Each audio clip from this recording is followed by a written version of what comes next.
श्रीं कालिकायै नमः। कालिका पुराणम प्रथमो अध्याय काम प्रादुर्भाव वर्णनम। अत्यंत विवेकशील चित्त वाले योगी जन भू भुवः स्वः नामक तीनों लोकों के क्रम को पार कर संसार जन्म मरण के भय का नाश करने में समर्थ भगवान विष्णु के जिन युगल चरण कमलों की वंदना करते हैं, वे ही आप लोगों को पवित्र करने वाले होवे। जो सभी योगी जनों के चित्त में फैले हुए अविद्या रूप अंधकार को दूर करने के लिए सूर्य हैं, जो बुद्धियों को मुक्त प्रदान करने वाले हैं, जो इस प्राणी समूह को मोहित करने वाली हैं, जो शुद्ध बुद्धि की जन्मदात्री और कुबुद्धि का नाश करने वाली हैं, वे परमात्मा की माया परमेश्वरी आप लोगों की रक्षा करें। संसार के आदिभूत जन्मदाता ब्रह्म पुरुषोत्तम भगवान विष्णु ईश्वर भगवान शंकर को प्रणाम करके मैं नित्य ज्ञान में कालिका पुराण नामक इस पुराण को कहता हूँ। हिमालय पर्वत के निकट स्थित मुनिवर मार्कंडेय को प्रणाम करके कमठ आदि मुनियों ने उनसे पूछा। मुनिगण बोले, हे भगवान, आपने व्याकरण आदि अंगों सहित सभी वेदों का मंथन कर सार रूप में सभी शास्त्रों के तत्वों को भलीभांति वर्णन किया है।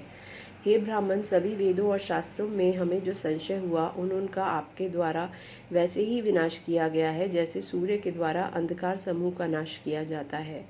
दीर्घजीवियों में अग्रणी हैं हे द्विजसतम, आपकी कृपा से हम वेद और शास्त्रों के सभी प्रकार से संशय रहित हो गए हैं।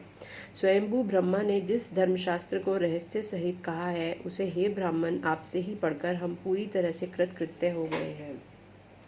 हम पुनः आपसे सुनना चाहते हैं कि प्राचीन काल में भगवती काली ने सती रूप धारण करके किस प्रकार ईश्वर भगवान शंकर को पति रूप में मोहित किया। सदैव ध्यान स्थित यमी रक्षकों में श्रेष्ठ संसार से विमुख विरक्त भगवान शंकर को उन्होंने कैसे संक्षुब्ध किया, अथवा सुंदरी सती दक्ष पत्नी के गर्भ से कैसे उत्पन्न हुई। भगवान शंकर के दार ग्रहण विवाह का मन कैसे बनाया। प्राचीन काल में दक्ष पर क्रोध करके सती ने अपने शरीर का त्याग कैसे किया। वह हिमालय की पुत्री पार्वती के रूप में कैसे पुनः उत्पन्न हुई। हे द्विजोत्तम, उन्होंने कामदेव के शत्रु भगवान शंकर के अर्धांग पत्नीत्व को कैसे पुनः प्राप्त किया। यह सब उपयुक्त रहस्य आप हमें विस्तार से बताइए, क्योंकि आपके समान संशयों का नाश करने वाला अन्य कोई दूसरा नहीं है और ना कोई होगा। हे आत्मविद, हे विप्रेंद्र, जिस प्रकार हम यह ज्ञान जान सके ऐसा उपाय कीजिए। मार्कंडेय बोले, आप सभी मुनिगण मेरे द्वारा कथित अत्यंत गोपनीय से भी गोपनीय पवित्र शुभकर्ता सम्यक ज्ञान प्रदान करने और कामना की पूर्ति करने वाले श्रेष्ठ इस कालिका पुराण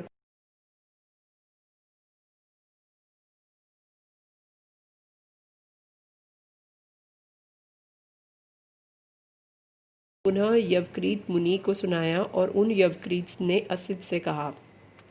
इस पुराण को विस्तार पूर्वक असित ने मुझसे कहा। मैं संसार के स्वामी चक्रधर परमात्मा विष्णु को प्रणाम करके आप लोगों से इस पुरातनी कथा को कहूँगा। व्यक्त और विव्यक्त स्वरूप, सत और असत रूप में प्रकट, स्थूल और सूक्ष्म सभी रूपों में व्यक्त, विधाता, शाश्वत, नित्य ज्ञान रूप, निर्विकार चैतन्य, विद्या तथा अविद्या स्वरूप, कला रूप आप परमात्मा को नमस्कार है। उस निर्मल उर्मी षटकादि भेदों से रहित विरागी व्यापी विश्वरूप जगत की सृष्टि स्थिति और अंत करने वाले, जिनका वेदांत के अंत को जानने वाले चिंतनशील योगी जन चिंतन किया करते हैं, प्रत्येक अंतःकरण में परम ज्योति रूप में जो विद्यमान है, उन परमात्मा को मैं प्रणाम करता हूँ। उसी की आराधना कर लोक के पितामह ब्रह्मा ने दक्ष प्रजापतियों की विधि पूर्वक सृष्टि करके देवता दैत्य मनुष्य आदि समस्त प्रजा की सृष्टि की। जब मरीचि अत्रि पुलह अंगिरा क्रतु पुलस्त्य वशिष्ठ नारद प्रचेता के पुत्र दक्ष भृगु आदि 10 मानस पुत्रों को उन्होंने सृष्टि कर लिया, तब उनके मन में संध्या नाम से प्रसिद्ध एक सुंदर रूप वाली श्रेष्ठ अंगों वाली साय संध्या रूपा नारी उत्पन्न हुई। उसके समान संपूर्ण गुण वाली तीनों लोकों में देवलोक, मर्त्यलोक या रसातल में भी कोई नहीं है। हे द्विजसतमो, वह अपने विचित्र किंतु स्वाभाविक रूप से सुंदर काले बालों से युक्त वर्षा ऋतु में मोरनी की भांति शोभायमान हो रही थी। उसके लालिमा लिए और गौर कानों तक फैली उसकी पलकें, उसके घुंघराले केश इंद्रधनुष के समान सुंदर और बाल चंद्र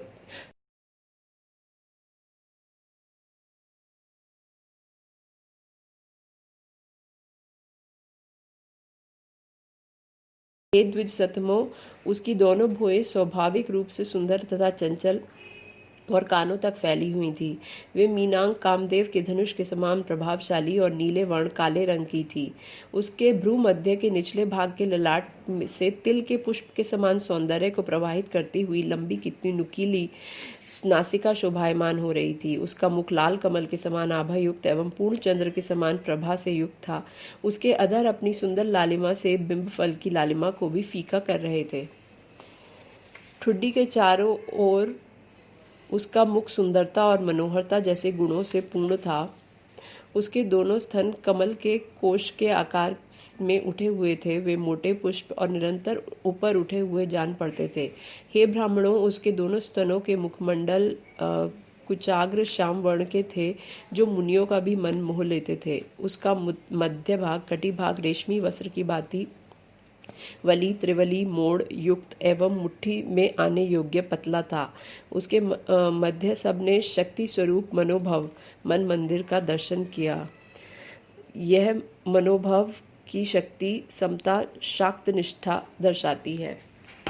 उसकी दोनों जंघाएं हाथी के बच्चे के समान स्थूल और उठी हुई तथा हाथी के सूंड के समान लटकती हुई कोमल एवं मंथर गति से शोभायमान हो रही थी।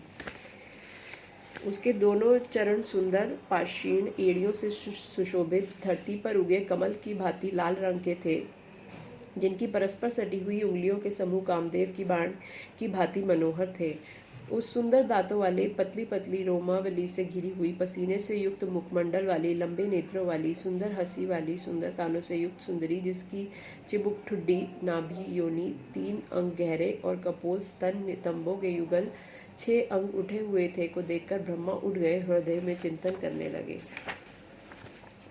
उस कुमारी को देखकर वे सब दक्ष इत्यादि और मरीचि आदि ब्रह्म के मानस पुत्रों ने समान रूप से उत्सुकता को धारण किया। वे उत्सुकता पूर्वक विचार करने लगे कि सृष्टि में इसका क्या कार्य है तथा यह किसको वर्ण करेगी। हे मुनि सतमो, जब ब्रह्मा जी इस प्रकार से सोच रहे थे तब उनके मन से निकल कर एक मनोहर पुरुष उत्पन्न हुआ। उसके शरीर से सोने के चूर्ण की तरह पीली आभा निकल रही थी। उसके कंधे भरे हुए पुष्ट और उसकी नासिका सुंदर थी। उसके उरु कमर एवं जंघें सुंदर गोलाकार थे। उसके बाल नीले और घुंघराले थे। उसकी दोनों भौहें मिली हुई चंचल थीं और तथा मुख पूर्ण चंद्र के समान था। उसका हृदय कपाट की भांति विशाल रोमावलियों से सुशोभित था। उसकी भुजाएं श्वेत मातंग ऐरावत की सूंड की भांति गोल और मोटी थी। उसके हाथ पैर नेत्र मुख हाथ की उंगलियां लाल रंग की थीं। उसका मध्य भाग कटी प्रदेश पतला था। उसके दांत सुंदर थे। कंधे मतवाले हाथी के कंधे के समान पुष्ट थे। नेत्र खिले हुए उन कमल के दलों के समान थे जिनके पराग सुगंध युक्त थे। गला शंख के समान था। ध्वजा पर मछली का निशान था, जो दूरकाय और मकर वाहन पर सवार था। वह 5 प्रकार के पुष्पों के अस्त्र धारण किए वेगवान था। पुष्प के धनुष से सुशोभित था। सुंदर कटाक्षपात से अपने दोनों नेत्रों को घुमा रहा था।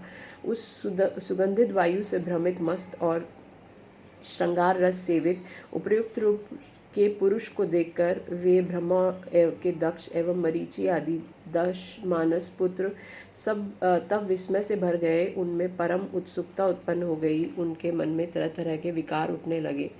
उस पुरुष ने भी जगतपति सृष्टिकर्ता ब्रह्मा को देखकर उन्हें प्रणाम किया और नम्रतापूर्वक मस्तक को झुकाकर बोला।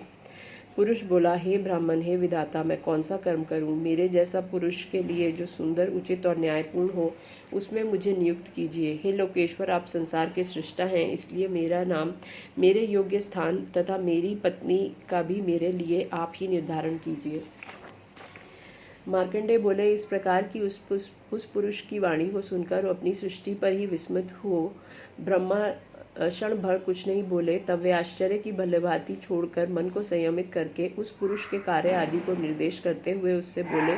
ब्रह्मा ने कहा, इस सुंदर रूप और 5 पुष्प बाणों से तुम स्त्री पुरुषों को मोहित करते हुए सनातनी पारंपरिक सृष्टि करो। अब तक ब्रह्मा ने मानसी सृष्टि की थी। जो भी देवता, गंधर्व, किन्नर, महान सर्प, असुर, दैत्य, विद्याधर, राक्षस, यक्ष, पिशाच, भूत, विनायक, गुहक, सिद्ध, मनुष्य, पशु पक्षी, जंतु, कीट, पतंग, जलचर होंगे, उनमें कोई भी ऐसा नहीं होगा जो तुम्हारे बाणों का लक्ष्य ना बने, अर्थात सभी तुम्हारे बाणों से व्यथित होंगे। मैं या वासुदेव, विष्णु या स्थाणु, शिव जैसे श्रेष्ठ पुरुष भी तुम्हारे वशीभूत रहेंगे। फिर अन्य प्राणियों की तो बात ही क्या, वे तो रहेंगे ही। तुम गुप्त रूप से जंतुओं के हृदय में सदैव प्रवेश कर स्वयं उनके सुख का कारण होकर सनातनी सृष्टि करो। उन प्राणियों का मन तुम्हारे बाणों का सदैव मुख्य लक्ष्य होगा। तुम सभी प्राणियों में नित्य मद मस्ती और आनंद उत्पन्न करने वाले होगे। यह मैंने सृष्टि परिवर्तन संबंधी तुम्हारे कर्मों का निर्देश किया। अब मैं पुनः जो तुम्हारे योग्य नाम होंगे उन्हें भी बताऊंगा। मार्कंडेय बोले, सुरश्रेष्ठ ब्रह्मा यह कहकर तथा अपने मानस पुत्रों के सुखों को देखते हुए क्षण भर में अपने पद्मासन पर भली भांति बैठ गए।